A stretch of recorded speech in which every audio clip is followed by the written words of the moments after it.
गुरु प्यारी साध संगत जी, आज फिर से एक सुंदर सी साखी आप सभी को सुनाने जा रही हूँ। गुरु प्यारी साध संगत जी, हमें अंत समय में क्या सोचना चाहिए और क्या बोलना चाहिए, गुरु प्यारी साध संगत जी, वही हमें 84 से मुक्त भी करा सकता है और 84 में वापस डाल भी सकता है।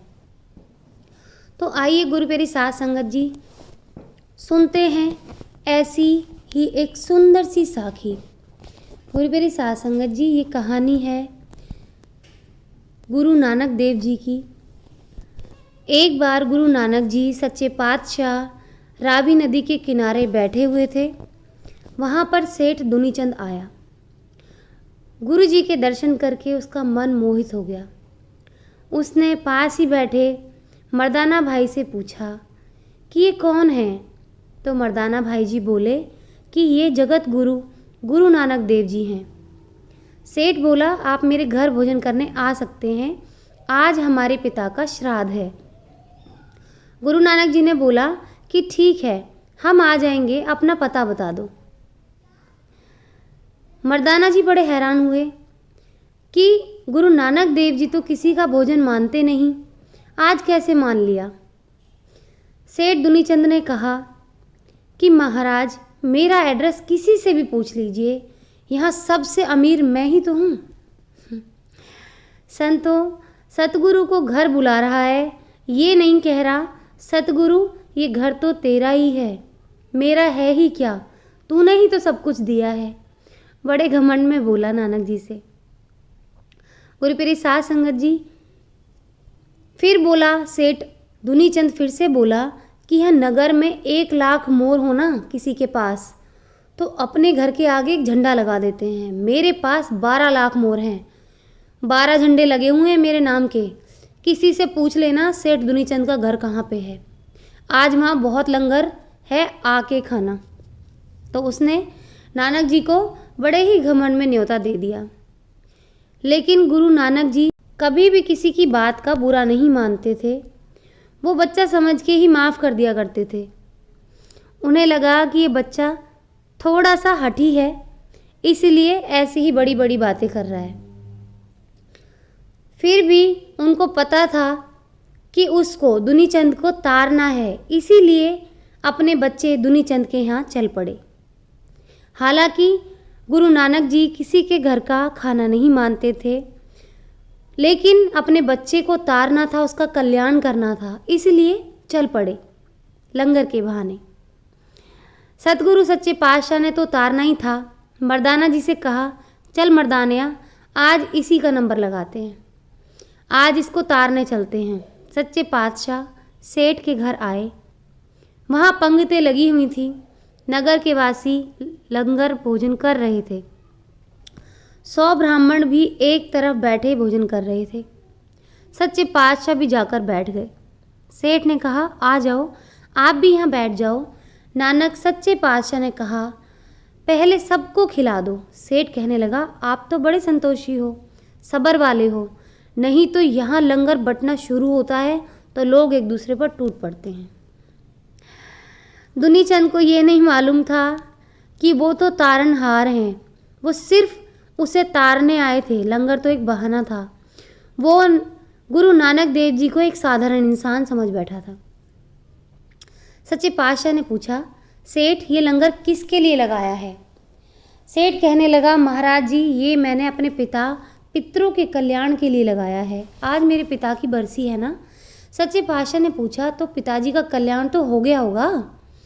सेठ ने कहा, हाँ महाराज, 100 ब्राह्मण खा के जा चुके हैं, सुबह से पता नहीं कितने लंगर करके चले और अभी भी लंगर चल रहा है, सब ने यही कहा तेरे पिता का कल्याण हो गया। गुरुजी कहने लगे, अभी तेरे पिता का कल्याण नहीं हुआ, वो तो बाघ की योनि में जंगल की झाड़ी में 3 दिनों से भूखा बैठा है। ये बात सुन सेठ हैरान हो गया।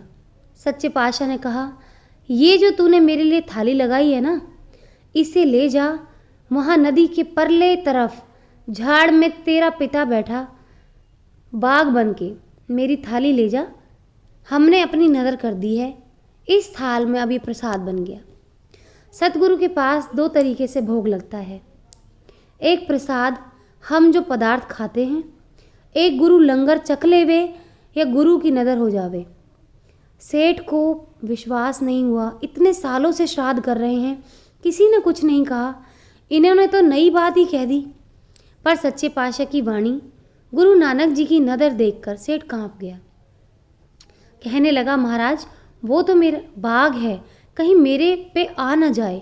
गुरु नानक जी ने कहा, जा, नहीं आएगा, तू मेरे दर्शन करके जा, वो जब तेरा दर्शन करेगा निहाल हो जाएगा।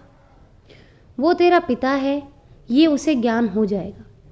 जा दुनीचंद, जब तक तू लौट के नहीं आएगा हम तेरे इंतज़ार में यहीं बैठे रहेंगे। सेठ चल पड़ा, कभी 2 कदम आगे कभी 2 कदम पीछे। मन कभी मानता कभी न मानता, पर नाव में बैठ के नदी के परले तरफ गया जहाँ गुरु नानक जी ने कहा था, झाड़ियों के पीछे वो तेरा बाप है, तू उसका पुत्र है। जब झाड़ियों के पीछे गया तो वहाँ बाघ मिला, और जब झाड़ खड़कने की आवाज़ हुई तो बाघ ने मुंह ऊपर किया दुनीचंद के ऊपर, तो सेठ को लगा मेरा बाप भी मेरे ऊपर ऐसे ही देखता था, उसकी आँख हूबहू ऐसे ही लगती थी। जाकर प्रसाद का थाल आगे रखा और कहा, बापू भूख है ना, तेरे लिए गुरु नानक जी ने प्रसाद भेजा है।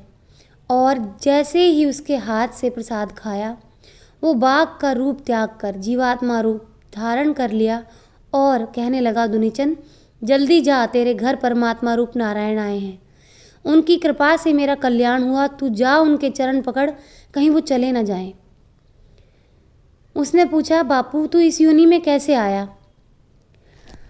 तो उसके पिता ने कहा कि मैं इस योनि में क्यों आया हूँ, मेरा अंत समय आया था, तो पड़ोस में मांस बन रहा था, मांस की बू मेरे पास आई, मेरा अंत समय, मुझे लगा थोड़ा मुझे भी मिल जाए तो मैं भी खा लूँ। संत निरंकार ने मुझे बाघ की योनि दी,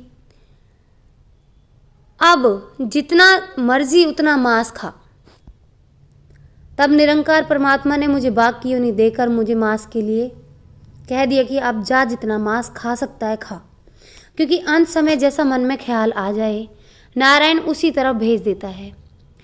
अंत समय नारायण याद आ जाए तो नारायण खुद लेने आ जाते हैं। अंत काल नारायण सिमरे ऐसी चिंता में, जो मरे भक्त त्रिलोचन जेनर मुक्त पीताम्बर मंगे हृदय बसे।